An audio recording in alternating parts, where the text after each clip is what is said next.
Welcome back. Now, how come when you sing, and even now, during our interview, you're speaking Patois, language that is not native to Nigeria, not even to Africa? We speak broken, yes, sir. Yes, Right? we do, yes.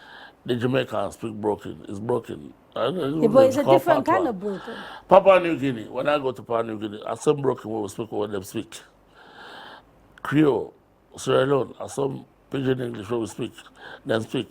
So, for easy clarification and some man them to understand, yeah. Why are you not singing in Wafi? I mean, you're from Delta. Well, so that is broken English. I want my music to be heard all over. You see, Bob Marley made it international. When he's singing, he sing proper English. But when he's speaking too, he speak with pidgin and patois, yeah? So I want my music to go across the Niger. That's why I don't want to sing. So I don't sing broken English. I sing English that the white man, the black boy, the Indian, the Chinese, the red boy, blue boy can understand. So, because I don't want to limit myself to Africa or to Nigeria alone. Now, given that you sing a lot about freeing our minds and not being mental slaves to anybody and promoting Africa, by adopting a language that is not native to you and to Africa, aren't you in essence negating that message that you sing? Come on, man. Yeah, because you speak like a Jamaican. Adopting. Yes. Do you understand English? I try to. All right. The Jamaicans, what you call, they are my brethren them. They are my brother who shipped here from Nigeria, from Ghana, from Senegal to so you Jamaica. Don't see it as copying other people outside? No, man, because, hey, if you go to Jamaica, most of my brethren, they say, hey, yo, Allah for no, I'm going to come here, sir. Nigeria say, hey, Allah for no, they're not going to come here. Isn't that something? Who's telling who? So why not sing? So no, why not sing in the Nigerian? No, that's what I'm saying. Listen, Rasta. That's what I'm saying, sis. I don't want to create boundary for myself. I want to go international. The Japanese, Chinese, New Zealand, Australia, they can hear me.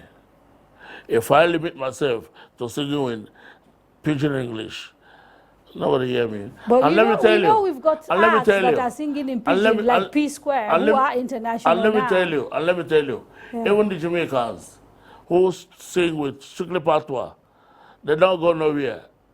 Believe that. They don't go as far as Bob Marley has gone. Because that language is a barrier too. It's not even everybody, black man. And that's why it's surprising that someone who's not Jamaican is adopting it. We are one, because we are one. If I meet, most of them are my brethren. If I meet them, they say, hey, Kimono, show me this. How do you say this? I say to them, they say. And most time, you listen to them, they say, oh no, they're there. Oh no, not I'm pidgin English. So I'm pidgin English too. So who's stealing from who? They're stealing from where? Okay. Now, you've had massive sales in the past, I think in excess of something like 100,000, records sold. Are you still planning to bring out albums? Or is it correct, like I read somewhere, that you've said you've had enough of albums, you're going to focus on doing singles? Yeah, because the people in Nigeria don't buy no music no more. How can you spend X amount of millions to record an album, 10 tracks? And like my last album I released 2010, no matter of time, it's about 9 tracks. And if I bet you, some of the radio stations don't even know the title of the albums, the tracks. They probably pick 1 or 2. Wicked Politician, Screwface, maybe Veteran.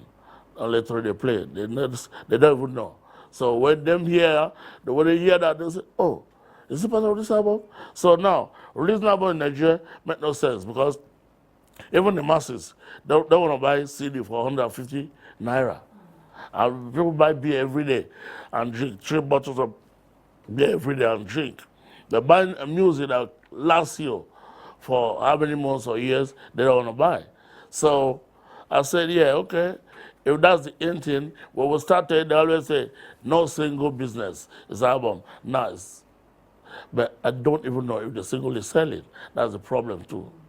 So let me do what is going on for now. So this is the singles you'll be releasing? For now, until until I make up an album, I put it together and release it as an album. But not single to keep me on the light and not people say, hey, you're still in there. Because if they don't hear anything from you, it's like, oh, you're dead and buried. Now, given the current music scene in Nigeria and the sort of music that is commercial, how hopeful are you of success commercially with these singles that you'll be releasing? Well, a musician does his best and leave the rest for Jah. So how I'm doing, I just do my best and leave the rest for Jah. If Jah bless it, let it be successful. If Jah don't want to bless it, it won't be successful. So, but I just do my best and leave the rest and make sure I pray unto Jah to bless it. And that's what I always do. If it goes viral, give thanks. If it doesn't go, give thanks. You lived for a little while in the States, relocated back to Nigeria, I understand maybe 2-3 years back. When you were leaving, you relocated with your wife. Your kids and her are still in the United States. Why didn't they come back with you? Well, you know, you woman them. If you don't get to a place, you're more comfortable than where you're coming from. Yeah, so the woman say, hey, yo, Ras, as Moses, go ahead, Moses, yeah? And there, well, let's see what go on. Go and prepare the ground. Yeah, go and prepare the ground, like Moses. Yeah, so that's why we come alone, to prepare the ground. So you're still very much married? Yeah, man. We go every year. I've got this year to see them. I've gone this year to see them. I go every year, 2 times a year to go. How old are your kids? 21 is the college now. The other one is 13. And the last one there is 8. Is 8. Okay, so there's still a young one. Yeah, you have a reputation for discipline. I understand that you don't smoke marijuana, contrary to sort of the image that people have of Rastafarians.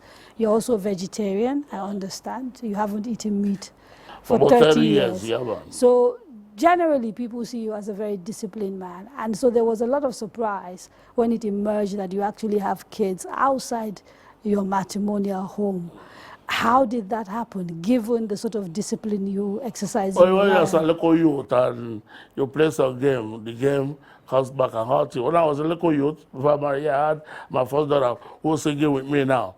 That everywhere we go, yeah, she's singing, I'm singing. So you have a daughter who takes after you? Yeah, man, big girl, and you know, we're doing something that maybe me and her are going to come out soon as a collabo too. So I had that before I married, and man, I play around, and you know. It happens. Yeah, it happens, man. It happens, man.